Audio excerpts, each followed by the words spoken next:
Gyeongseong Creature kicks off with an ominous retreat by the Japanese army stationed in Korea. They're not just packing up, they're burning everything, leaving no evidence of whatever gruesome experiments they've been conducting. Among the chaos, an officer in glasses receives a report, 12 serums and 8 Nijin remain. But there's something far more sinister behind a metal door, banging to break free. The building is set ablaze, and as flames engulf the scene, a glimpse of a terrifying creature raises the stakes. What exactly have they unleashed? Flash forward to March 1945 in Gyeongseong, now Seoul, where two travelers step off a train. Everything seems routine until a newspaper boy slips them an insurgent leaflet exposing the truth about Tokyo's air raids. It's forbidden news, and the cost of possessing it is steep. Japanese authorities swoop in, rounding up anyone caught with the leaflet, forcing them into the military or worse. Enter Jang Tae-sang, the smooth-talking owner of the House of Golden Treasures pawnshop. When we first meet him, he's tied to a chair, enduring a brutal torture session courtesy of Commissioner Ishikawa. But this isn't about rebellion, it's about romance, or so Ishikawa suspects. He's convinced that Tae-sang is having an affair with his wife, Lady Maeda. Tae-sang insists it was all just a tea-set delivery, but Ishikawa isn't buying it. Instead of letting Tae-sang go free, he gives him a nearly impossible task: find a missing woman named Myonja, or risk losing everything by the time the cherry blossoms bloom. Back at his pawnshop, Tae-sang begins his reluctant search. His trusted confidants, Manager Gu and Mrs. Nawal, are on edge, especially since Ishikawa's men are shadowing Tae-sang's every move. But Tae-sang has sharp instincts. He's already noticed a mysterious woman watching him from outside the shop. She's one of the travelers from earlier, but she's not just passing through. Meanwhile, the stakes are rising for Ishikawa. We get a flashback revealing that Myonja told him she was pregnant with his child. Now, in the present, he's dodging calls from his wife, laser-focused on this missing persons case. Elsewhere, things take a darker turn in a crowded prison where soldiers drag two women out for an experiment. The women are locked in separate cells, offered food and water, but this isn't an act of kindness, it's the prelude to something horrifying.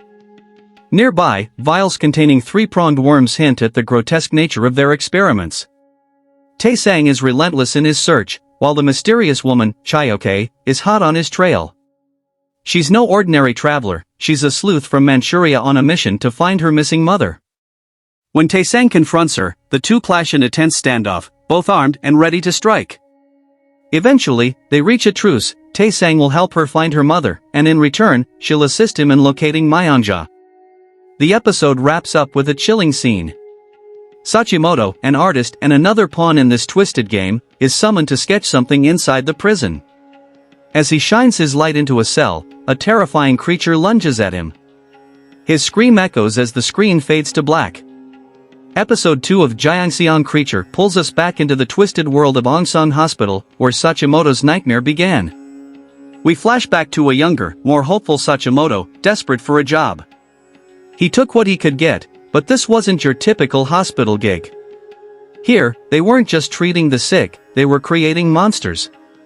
His job? Sketch these horrific experiments. On his first day, he couldn't stomach it, literally. But this wasn't something you just walked away from. A janitor, who seemed far too familiar with the place, told him he'd get used to it.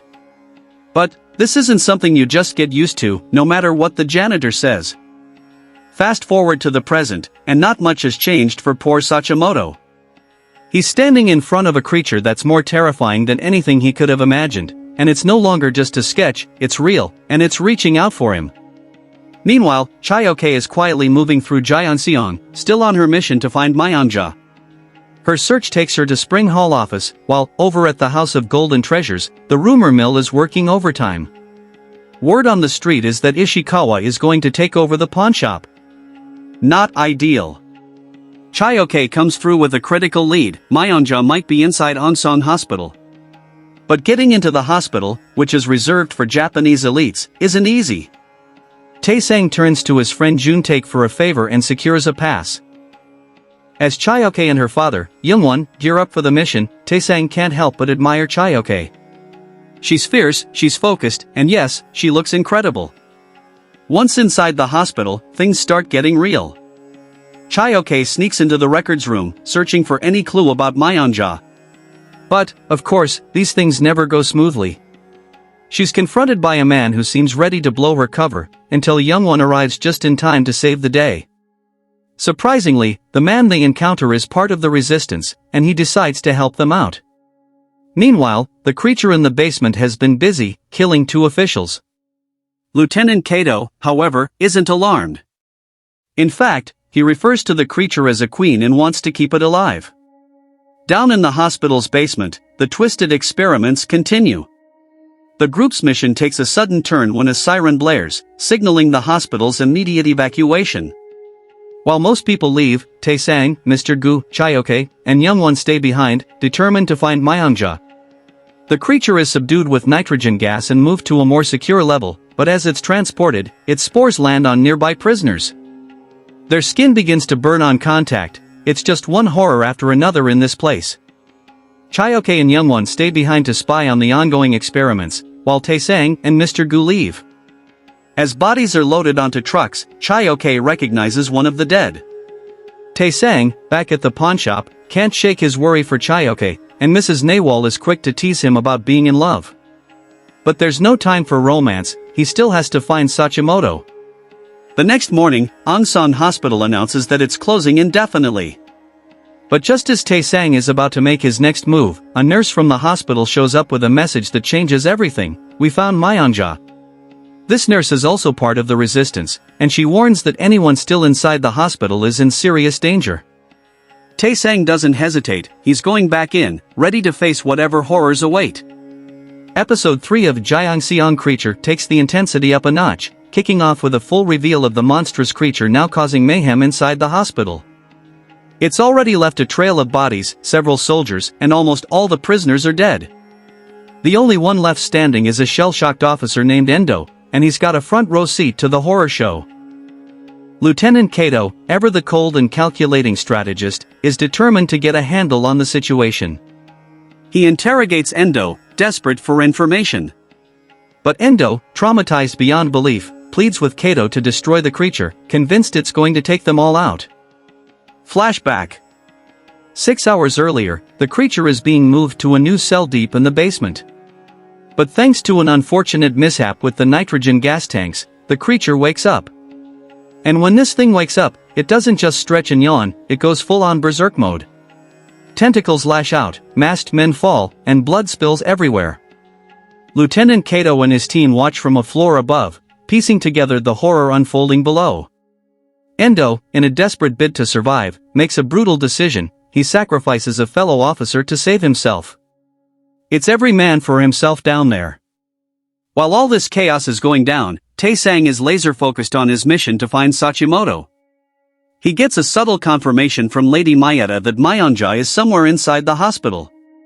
But this rescue isn't going to be easy. Taesang devises a clever plan to signal his team, fireworks. It's simple but effective, and it's the key to getting help on the inside. Meanwhile, Chaeyoke is still navigating the hellish hospital, where she crosses paths with a Joseon-born Japanese officer. Turns out, this guy is part of the resistance and has seen some horrific stuff in his time, like an anthrax outbreak in China.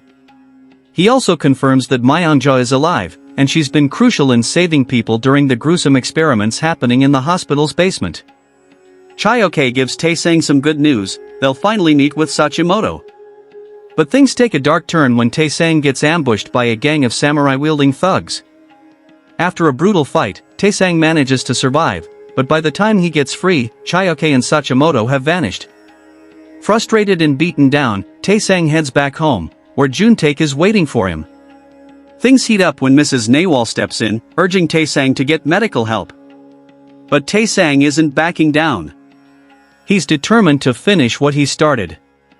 Just as the tension hits its peak, Chaeyoke reappears with Sachimoto, and they get to work devising a new plan. Inside the hospital, the nightmare continues. Chaeyoke and Youngwon navigate through the labyrinthine hallways, stumbling upon a room filled with trapped children. Chaeyoke rescues the kids, but not without running into a creepy doctor. Without missing a beat, she takes him down and leads the children to safety, only to come face to face with a group of Japanese officers casually enjoying drinks on the terrace. Just when things seem dire, fireworks explode in the sky. It's Taesang's signal, and the plan springs into action. Sachimoto helps Taesang and Juntae sneak into the hospital, and they're hot on the trail of Myeonja. Taesang finds a crucial clue in a cleaning room that points him toward the terrace. As Chaeyoke and Youngwon engage in a fierce battle with the Japanese officers, it seems like Chaeyoke's luck has finally run out. She's cornered and her life is hanging by a thread. But just in time, Taesang swoops in and takes out the officer threatening her. The two reunite, ready to take on whatever comes next. The episode wraps up with Chaeyoke fulfilling her promise to Taesang, ushering the children to safety. But she's not done yet. Myeonja is still out there, and Chaeyoke is determined to find her. She tells Taesang to get the kids out while she continues her dangerous search. Episode 4 of Gyeongseong Creature kicks off with a tender yet symbolic flashback to Chaeyoke's childhood. Little Chaeyoke is playing a game with threads as her mother shows her how one string can create endless possibilities. This small, seemingly simple moment isn't just a memory, it's a thread that runs through her entire life. Chaeyoke's always had to find her way through tangled situations, whether as a child or in her current, much more dangerous reality. Fast forward to the present, and the stakes are high. Ishikawa is on the hunt, mobilizing soldiers to track the group responsible for the fireworks. Meanwhile, Taesang is dealing with a growing sense of frustration. His original plan was simple: rescue Myeonja and get out. But now, he is unexpectedly saddled with the responsibility of saving a group of kids too. Just as things start to get chaotic on the hospital rooftop, Youngwon steps in with a reality check. There's no time to argue. They need to get off the roof and back inside, fast. Once inside, the tension ratchets up another notch. The soldiers discover the dead doctor that Chaeyoke took out earlier, and alarms go off as they scramble to find the assassin.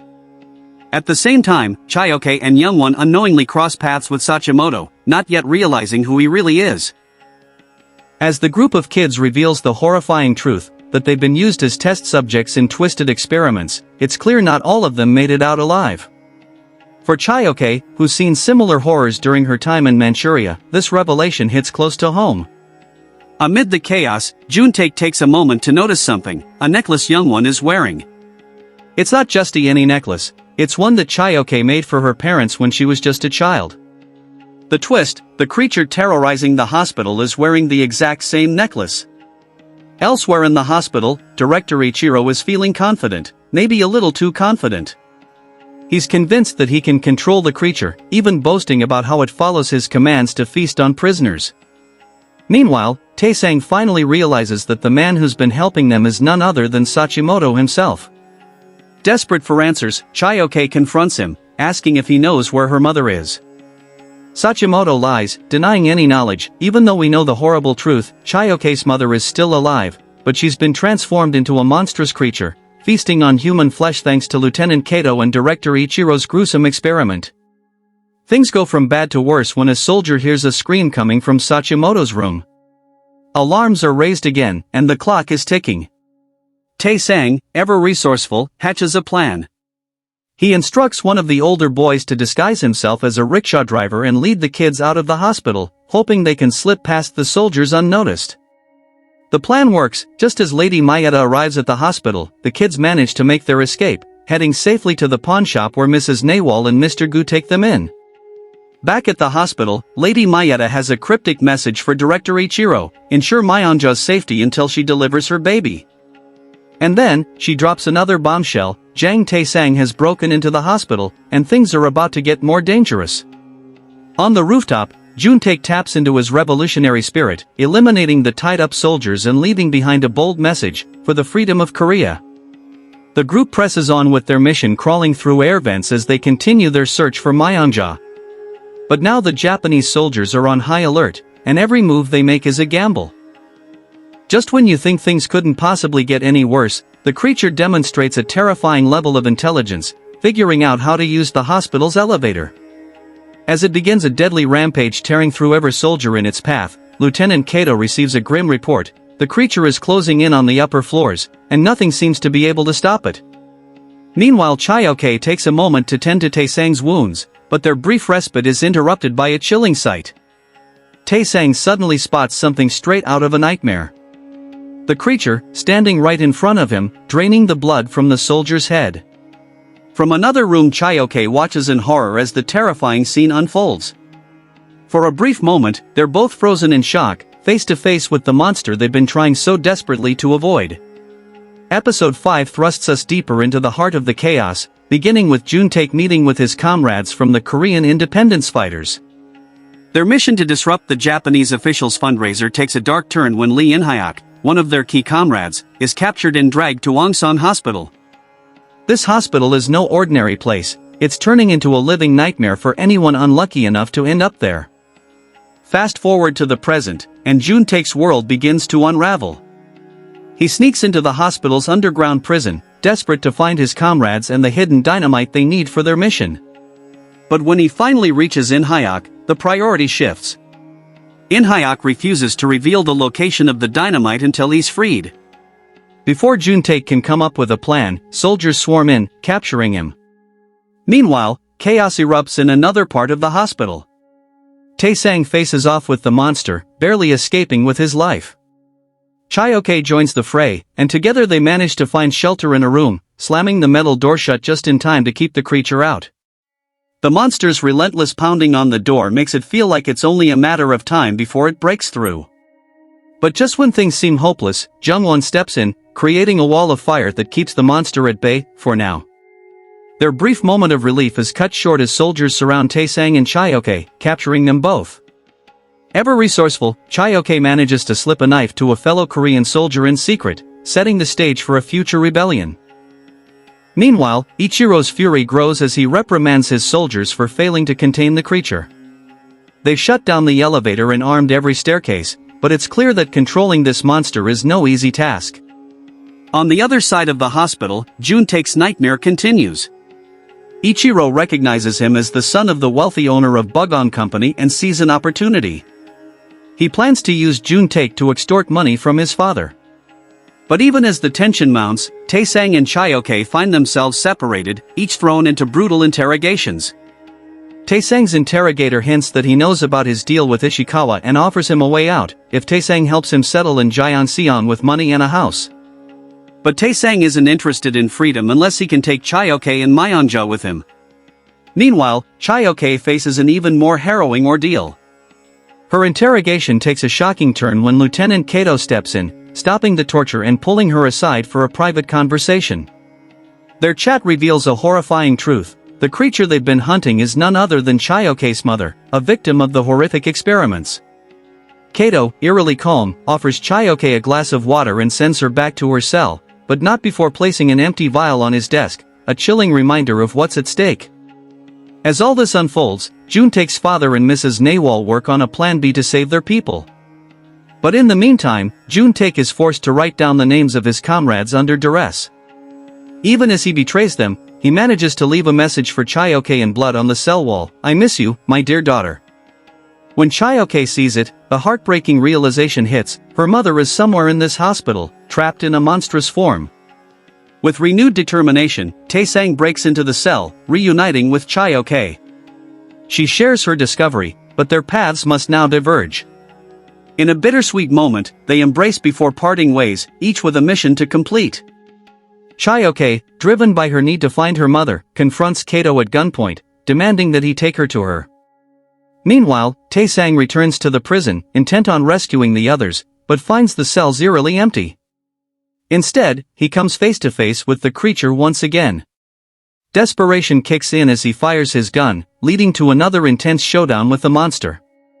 Episode 6 kicks off with a heartbreaking flashback to Taesang's childhood. He's forced to hide as his mother is beaten by Japanese officers for information about the heroic Corps. This gives us a glimpse into why Taesang is so fiercely determined to survive. His mother's words to stay alive echo through the years. Fast forward to the present, and Chayoke has left Taesang with a crucial mission: help the innocent prisoners escape. But when he arrives, the cells are empty. Turns out, the prisoners, led by In-hyuk, have already tried to make a run for it. Unfortunately, they run straight into a group of soldiers. Just when it looks like they're done for, Taesang swoops in to save the day. Meanwhile, Kato takes Chayoke on a terrifying crash course on how a tiny worm can turn a human into an apex predator. He even shows her a live one in a cup. Chayoke realizes with relief that she never actually drank the water Kato offered earlier, which likely had the worm in it. Chaos breaks loose when the monster, yes, the one Chayoke has dreaded encountering, attacks the fleeing prisoners. Taesang springs into action, making a nitrogen tank explode to knock the creature out. But Chayoke has a gut-wrenching realization: the monster is her mother. Seishin, I feel like I have said that more than once now, so, sorry about that. Back in the city, Juntake's father is working behind the scenes. He visits Commissioner Ishikawa and asks for help investigating the disappearance of women at the hospital. Although Ishikawa initially dismisses it as a military matter, he pauses when Taesang's involvement is mentioned. On another front, Naewol gets manager Gu rattled with her stories about the brutal torture methods used by the Japanese, methods she herself endured. In a flashback, we see her bloodied and left in the snow, where a young Taesang, living on the streets, found her and shared his food.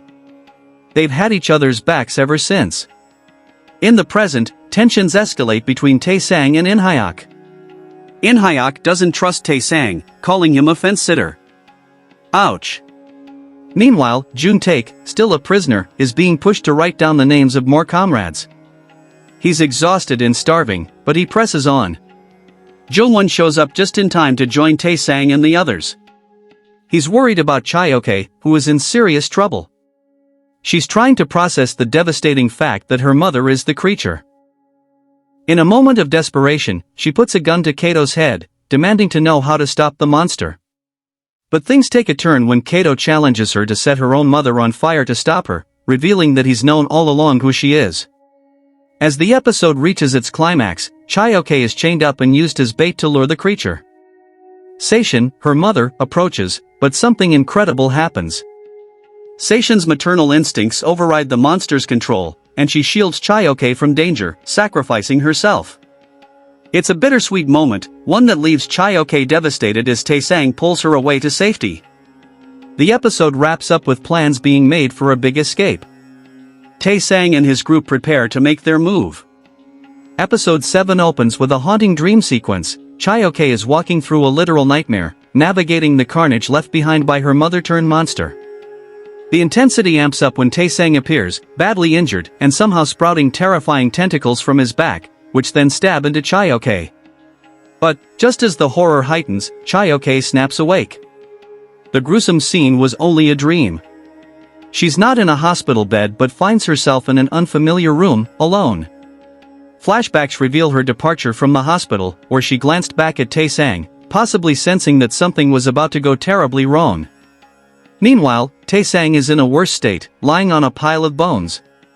The episode then rewinds to 16 hours earlier, where the group is prepping for their daring escape. Bedsheets are fashioned into a rope, and the prisoners start slipping out of the window one by one. Taesang, ever the protective force, tells Chayoke to get in line, but Chayoke's having none of it. She confronts him head-on and asks if he has feelings for her. Taesang tries to dismiss it, but his weak denial isn't exactly convincing. Just when emotions are high, a soldier barges in, but Choi Yangwon, one of the Korean soldiers, acts fast and shoots him dead. This gunshot, however, alerts the other soldiers. With no other choice, Taesang and Chayoke start barricading the room, determined to hold the soldiers off and buy time for the others to escape. Yangwon joins the last stand, adding even more intensity to the situation. While all this is happening, Sergeant Hanada arrives on the scene with his soldiers, triggering a shootout that has everyone on edge.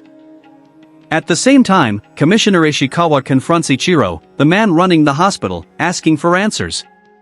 Ichiro doesn't spill much but hints that Lady Mayeda is deeply involved in whatever shady business is going on.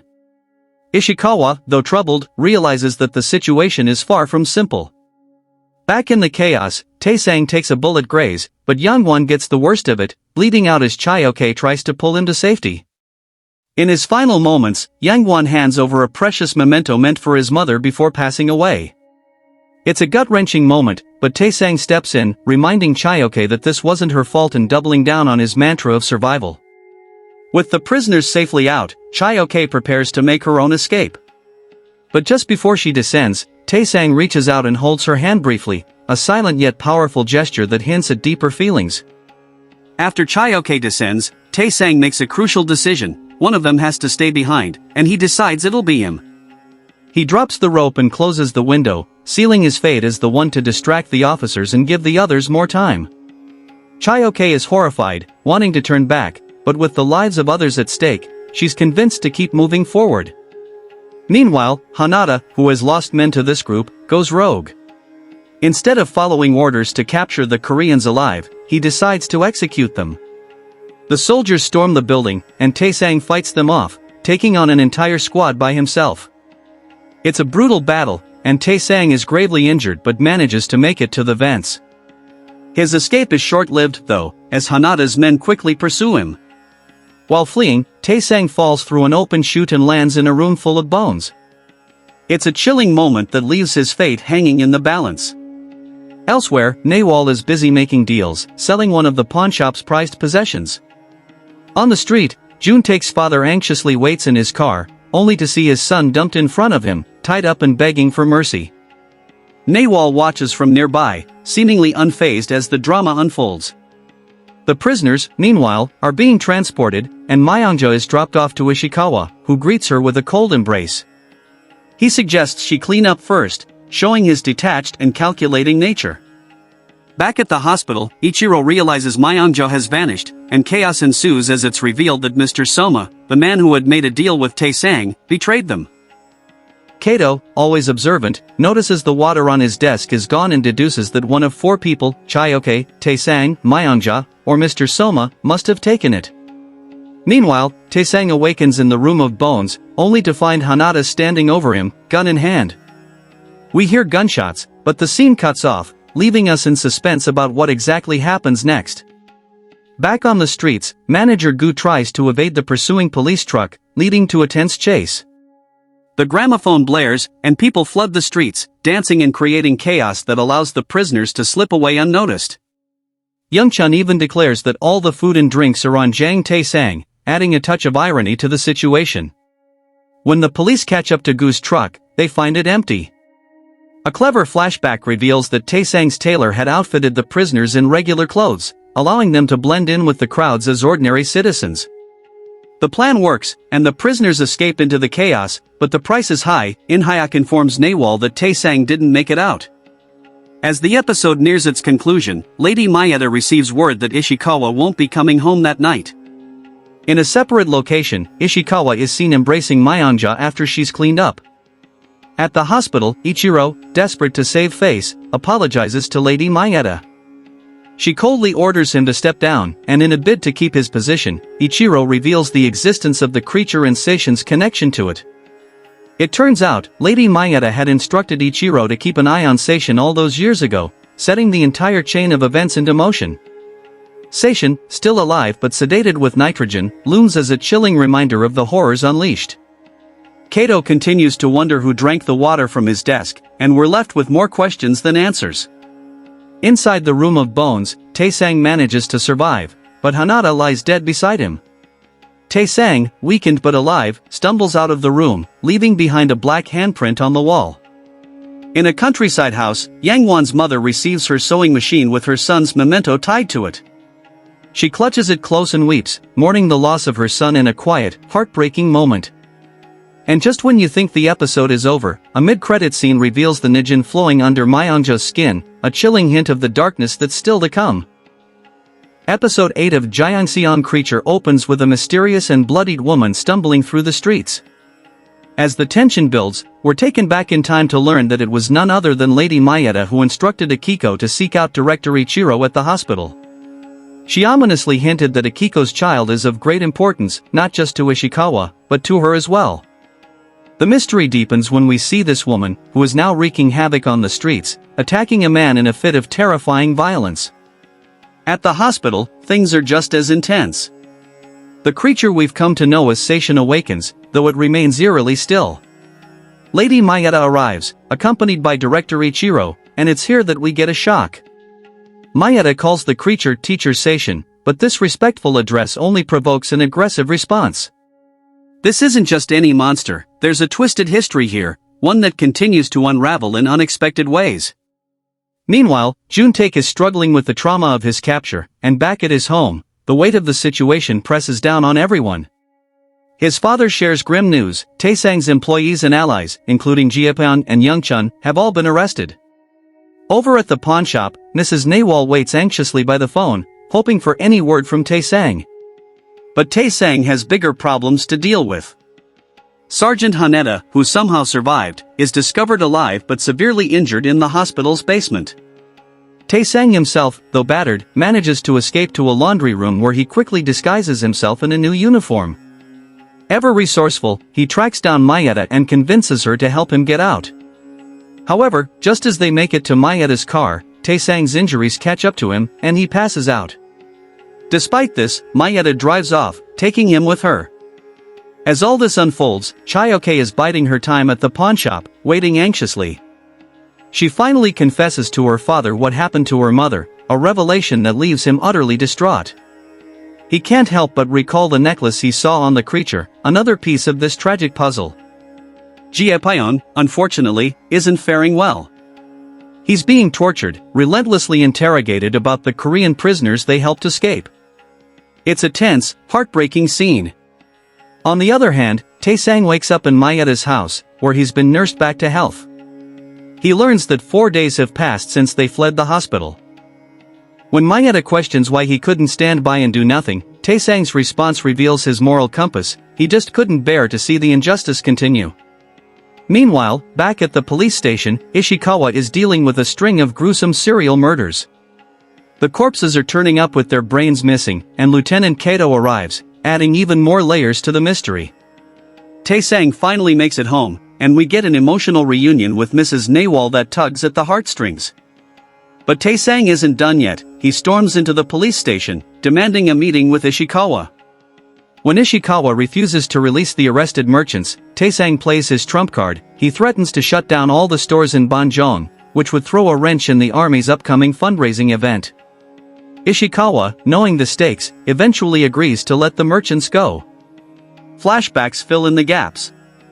We see Kato implicating Taesang, Chaeyoke, and Akiko in the serial murder case. Another flashback shows Ishikawa discovering one of his handmaidens dead in the same horrific manner. In the present, Ishikawa is desperate for answers and pushes Taesang to reveal what's really going on at Onseong Hospital.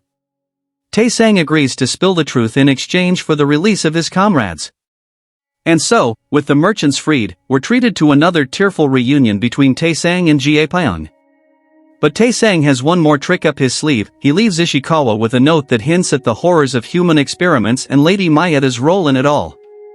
In a poignant moment, Jaepeon receives proper medical treatment, and Mrs. Nawal lets Taesang know that Chaeyoke has been waiting for him. But Chaeyoke's day takes a dark turn when she realizes she's being followed. She pulls a knife, ready to defend herself, only to find that it's Taesang. The tension breaks as she drops the knife and runs into his arms. But it's not all happy reunions. Ishikawa, ever the strategist, confronts Mayeda about Akiko. She refuses to answer, reminding him of their agreement to stay out of each other's personal lives. But Ishikawa fires back with a low blow. He tells her about Taesang and Chaeyoke, knowing this will sting. To make matters worse, Mori, Ishikawa's right-hand man, is sent to spy on Taesang once again. But this time, things take a horrifying turn when Akiko sneaks up behind Mori just as Taesang and Chaeyoke are about to enjoy a peaceful moment. A gunshot rings out. It's Mori, trying to stop Akiko. But bullets are no match for her, and she attacks. Thankfully, Taesang and Chaeyoke manage to intervene. In the midst of all this chaos, Mayeda meets with Lieutenant Kato, who shows her the Nijin, a terrifying force that turns humans into violent, brain-hungry creatures. And as if that's not enough, we learn that Seishin was injected with an anthrax serum, which is what turned her into the creature we've come to fear. But there's hope. Kato reveals that nitrogen and fire are the creature's only weaknesses. Armed with this knowledge, Taesang grabs a burning stick and confronts Akiko. In a heart-stopping moment, he calls out her name, and it seems to snap her out of her monstrous state. Realizing the horror of what she's done, Akiko flees. But the danger isn't over yet.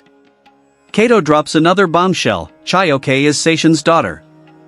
This revelation only fuels Chayoke's determination to save Akiko from meeting the same fate as her mother.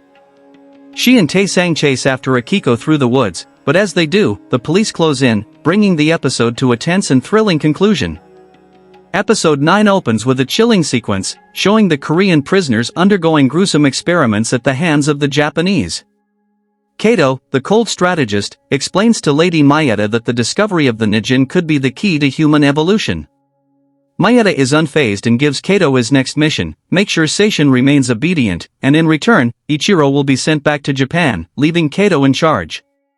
Meanwhile, Akiko tries to make a run for it but is surrounded by policemen, with Ishikawa at the helm. His disgust is palpable as he orders her and her baby to be sent back to Onseong, caged like animals. But Akiko isn't going down without a fight. She lunges at Ishikawa, but her rebellion ends in a hail of bullets, and she's tossed into the cage, lifeless. Chayoke returns home only to find a note from her father, who has gone back to the hospital in search of his wife. His message is clear: Chayoke must move on with her life. Meanwhile, Jungwon walks straight into the lion's den at the hospital, allowing himself to be captured to confront Kato. What follows is pure horror when Jungwon faces Seishin, a twisted version of the woman he once knew. His terror is palpable, but Kato only cares about one thing: Seishin's growing agitation, which he believes is because she's searching for Chayoke. Back at the pawnshop, Mori, now bandaged after his eye injury, is berated by Mrs. Nawal for his inaction. She pleads with Tae-sang not to put himself in danger again, but Tae-sang, ever the fighter, knows they have no choice but to act. Ichiro's team is desperately trying to save Ishikawa, but things look grim. When they inform Mayeda, she barely reacts, flipping through an old photo book. One snapshot catches her attention, a picture of her as a young girl with Seishin.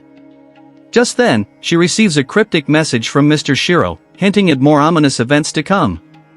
Tae-sang and Chayoke share a quiet moment, discussing their next move against the hospital. Tae-sang leads her to his vault and gifts her a silver bracelet with an opal, symbolizing good luck. They make a bittersweet promise: if one of them dies, the other will remember. Tae-sang, always the optimist, believes they'll survive and see better days. After this emotional exchange, they share a kiss, a moment of tenderness amid the chaos. Let's be real, it's a K-drama sin to have Park Seo-joon in a lead role and not have him kiss someone. It's a crime. But the calm doesn't last long. Tae-sang says his goodbyes at the pawnshop, and Mrs. Nawal leaves too, hinting that something is brewing. We soon learn that Chayoke has taken a gun from Tae-sang's vault. At Youngchun's bar, Tae-sang meets Jun-taek, who seems to be on the mend, and they start discussing the situation. Back at the hospital, Ishikawa's death is confirmed, but in a shocking twist, it's revealed in a flashback that his death wasn't due to his injuries, it was because of something Ichiro injected him with, under Mayeda's orders. Mayeda manipulates the narrative, instructing the police to present his death as honorable. While Tae-sang discusses a plan to keep Chayoke safe, she takes matters into her own hands. Armed with the stolen gun, she walks up to Ichiro and shoots him point-blank. But just as we register the shock, another gunshot rings out, and Chayoke collapses to the ground. The chaos doesn't stop there. At the hospital, Seishin finally breaks free from her prison, adding another layer of danger to the already volatile situation. Tae-sang, still in the bar, is informed about Chayoke's fate and runs all the way to the funeral venue. Mori pulls him aside with the news that Chayoke vanished after shooting the director, and now the police are tearing apart Tae-sang's pawnshop in their search for her. Meanwhile, Lieutenant Kato is on edge after learning that Seishin has escaped and is hiding on the lower floor, invisible to his soldiers. The tension escalates as government officials discuss their next steps with Mayeda. Another message from Mr. Shiro turns out to be from BMO, who has betrayed the House of Golden Treasure. His betrayal is overheard by Gyeongseong, adding more layers to the tangled web of deceit. Jungwon, refusing to go down without a fight, surprises two officers attempting to drag him out of his cell and overpowers them. Elsewhere, Chayoke wakes up in a nightmarish room, where another woman has been tortured. Mayeda enters, setting the stage for a confrontation that feels both inevitable and tragic. Tae-sang learns the police have called off their search for Chayoke, even though there's no news about her whereabouts. Then, Mayeda herself pays him a visit, dropping the bombshell: Chayoke is dead.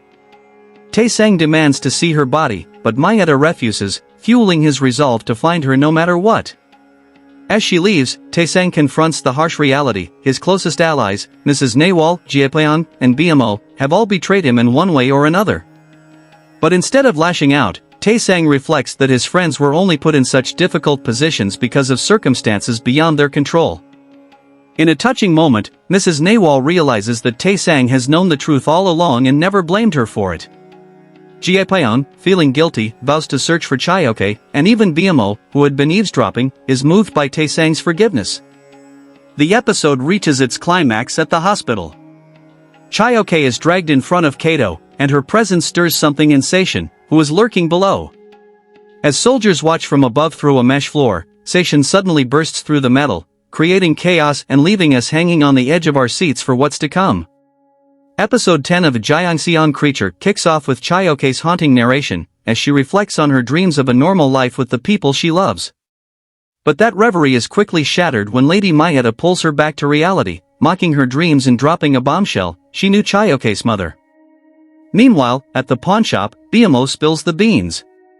He admits that Mayeda blackmailed him into giving up information on Chaeyoke in exchange for Taesang's safety.